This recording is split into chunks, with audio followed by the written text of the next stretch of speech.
અને સમાચાર જોયા વિસ્તારથી તો ઈડર નેત્રામલીના જરીવાલ પરિવારને નડ્યો છે અકસ્માત। ઈડર હિંમતનગર ભેટલી કોલેજ પાસે અકસ્માત સર્જાયો હતો। હિંમતનગરથી ઈડર તરફ આવતા સમયે અકસ્માત સર્જાયો।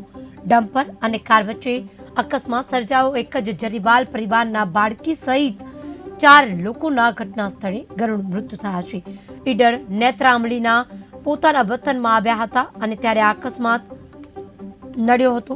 મહત્વનું છે કે જે જગ્યાએ અકસ્માત થયા છે તે જગ્યાએ રોડ બની રહ્યો હતો અને આ રોડ બનવાની કામગીરીના કારણે ડાયવર્ઝનના કારણે અકસ્માત સર્જાયો હોય તેવું અનુમાન બાંધવામાં આવ્યું છે। આવું એક નહીં પરંતુ વારંવાર અકસ્માત સર્જાઈ રહ્યા છે ત્યારે તંત્ર સામે પણ સવાલો થઈ રહ્યા છે। ત્યારે રોડની કામગીરી કરવામાં આવે છે તો એની સામે સફળ પગલાં નથી લેવામાં આવતા। તંત્ર નક્કર પગલાં નથી લેતું અને વારંવાર આવા અકસ્માત છેલ્લા 15 દિવસમાં બની રહ્યા છે।